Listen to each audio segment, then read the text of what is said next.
السلام علیکم ویورز، آج کے کالم کا عنوان ہے انصاف، قانون اور عدالت۔ ہمارا سیاستدان بات کرنے سے پہلے کم ہی سوچتا ہے، ورنہ اس طرح کی کون ہانکتا ہے۔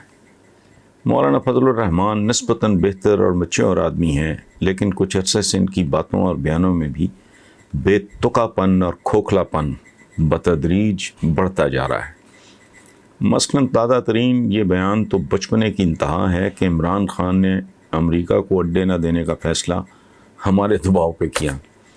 دنیا جانتی ہے کہ مولانا ماں مریم و ہمنوا یہ کیا اور ان کا دباؤ کیا، پی ڈی ایم چلتی پھرتی جگت یا لطیفے کے سوا اور ہے ہی کیا۔ لیکن کیونکہ عمران خان کے سٹانس کو پذیرائی مل رہی ہے، اس لیے ہوائی چھوڑنا ضروری تھا، ورنہ مولانا بھی جانتے ہیں کہ دنیا بھر کا دباؤ بھی کسی کو سپر پاور کی ناک میں انگلی گھسڑنے پر مجبور نہیں کر سکتا، اور سپر پاور بھی امریکہ جیسی، جس کے بارے میں بھٹو جیسے سیاسی جینیس نے اپنے آخری دنوں میں راجہ بازار پنڈی کے دورے میں خط لہراتے ہوئے سرعام یہ کہا تھا کہ ہاتھی میرے خون کا پیاسا ہو رہا ہے، ہاتھی کی یادداشت بہت تیز ہوتی ہے، وغیرہ وغیرہ۔ اور پھر کون نہیں جانتا کہ بھٹو کو کیسے انجام کا سامنا کرنا پڑا۔ سو چہ پدی یا چند اور پدیوں کا شوربہ، اس دو ٹوک فیصلہ کن بیان کے پیچھے کسی کا دباؤ نہیں۔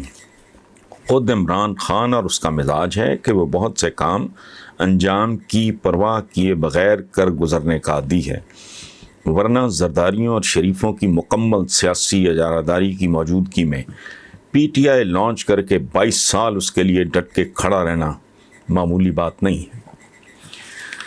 دوسری بات یہ کہ مولانا اینڈ کمپنی یا مولانا اور ہمنوا کا دباؤ اتنا ہی شدید ہے تو بھائی عوام کے وسیط اور مفاد میں اسے باقی ایریاز میں بھی استعمال کیوں نہیں کرتے جو نسبتاً بہت آسان ہے۔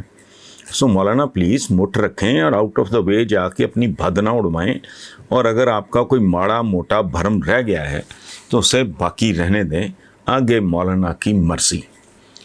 قارئین معذرت خواہ ہوں کہ تقریباً آدھا کالم تو مولانا ہی کھا گئے۔ لکھنا میں نے ایک اور موضوع پہ تھا، لیکن حضرت صاحب کا بیان دیکھ کے مجھ سے رہا نہیں گیا۔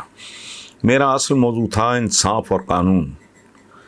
میرے مطابق جو میرا پروگرام جیو پہ ہوتا ہے، میں ہم اکثر ایک آدھ ایکڈیمک قسم کا سوال ضرور شامل کیا کرتے تھے، لیکن پھر نہ جانے کیوں سیاست کی نجاست مکمل طور پہ غالب آ گئی، جسے پچھلے پروگرام سے دوبارہ شامل کر لیا گیا ہے۔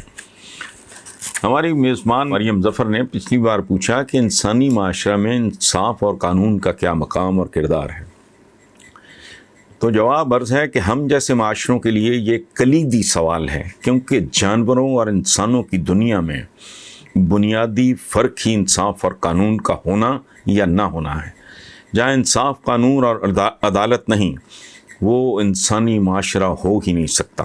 اور اس سلسلے میں اہم ترین اور خطرناک ترین حقیقت یہ ہے کہ جن معاشروں میں انصاف اور قانون نہیں ہوتا، ان معاشروں کو آخر کار اللہ کے قانون اور انصاف کا سامنا کرنا پڑتا ہے، جس میں اللہ کا قہر بھی شامل ہوتا ہے، جس کے نتیجے میں ایسے معاشرے نہ زندوں میں ہوتے ہیں نہ مردوں میں ہوتے ہیں، نہ یہ جی رہے ہوتے ہیں نہ یہ مر رہے ہوتے ہیں۔ رسوائی پسپائی جگہسائی ان کا مقدر بن جاتی ہے۔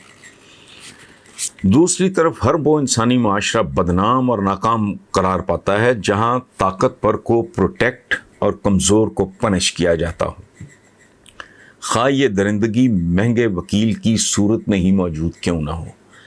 قانون قدرت یہ ہے کہ جہاں انصاف اور قانون کی حکمرانی نہیں ہوگی، وہاں اقدار کا قتل عام ہوگا، اور صرف ایک قدر یعنی صرف ایک ویلیو ہی باقی رہ جائے گی، جسے نیوسنس ویلیو کہتے ہیں۔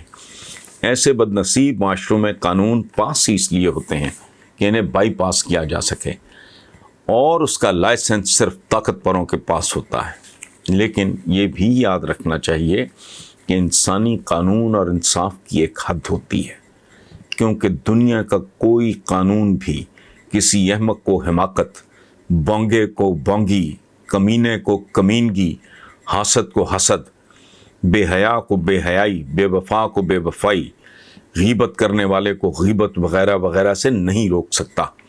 اور اس کی ایک مجبوری یہ بھی ہے کہ قانون، انصاف اور عدالت کروڑوں انسانوں کے قاتل کو بھی صرف ایک ہی بار سزائے موت دے سکتی ہے، باقی سب ڈھونگ ہیں، نخرہ ہے۔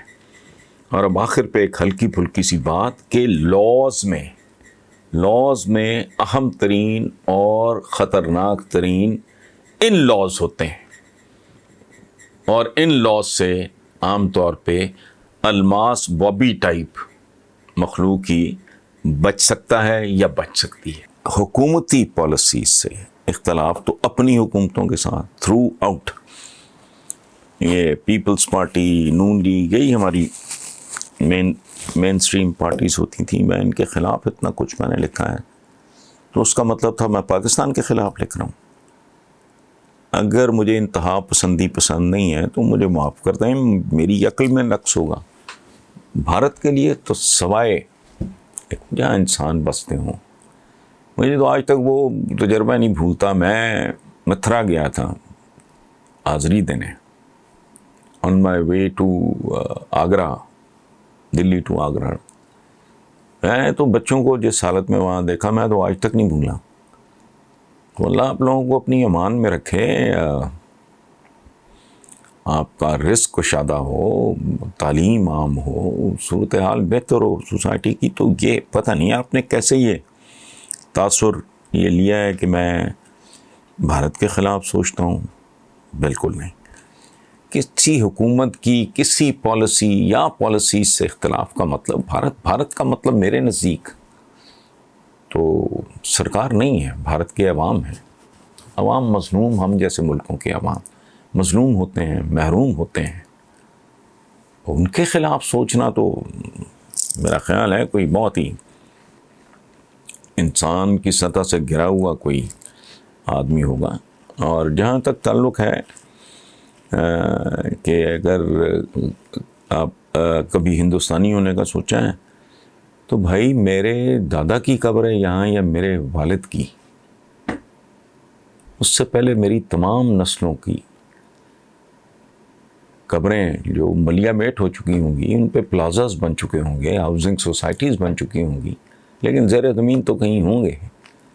وہ تو جلندھر میں ہے، وہ تو امرتسر اور لدھیانہ میں ہے۔ ٹھیک ہے، سو اس لیے یہ کہنا کہ میں تو اگر کہوں بھی ہندوستان کے ساتھ میرا ایک تعلق ہے، صدیوں پہ محیط تعلق ہے، اور میرے سردار صاحبان تو خاص طور پہ میرے بہت سے دوست ہیں، اور ایک دو لوگ جو ہندوستان سے مائیگریٹ کر گئے ہیں، امریکہ چلے گئے ہیں، ہندو تھے، دوست تھے، پیارے تھے، آج بھی ان سے رابطے ہیں، یہ تو کوئی بات نہیں۔ لیکن مجھے آپ پلیز مجھے ضرور یاد کرائیے آپ کہ میں نے کہاں کوئی اس طرح کی کوئی لوز بات کی ہے جس سے آپ کو یہ تاثر ملا کہ میں بھارت کے خلاف سوچتا ہوں۔ بالکل نہیں، میں دنیا کے کسی ملک کے خلاف نہیں سوچتا، چونکہ ملکوں کے خلاف سوچنے کا کوئی تک ہی نہیں بنتا۔ انسان، دیکھیں ہمارے پیغمبر کا ایک حکم ہے کہ ایک انسان کا قتل پوری انسانیت کا قتل ہے، اور حالانکہ وہ یہ بھی کہہ سکتے تھے کہ ایک مسلمان کا قتل نہیں، ایک انسان کا قتل، چونکہ ایک انسان کا جب قتل ہوتا ہے تو ایک پورا خاندان قتل ہو جاتا ہے۔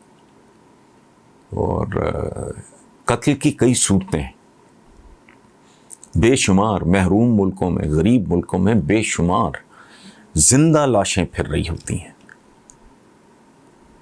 جن کے پاس ایک مہذب مرتب زندگی گزارنے کے لیے وسائل نہیں ہوتے۔ میرے نزدیک وہ بھی مقتولیں ہی نہیں ہوتے ہیں، مقتول ہی ہوتے ہیں۔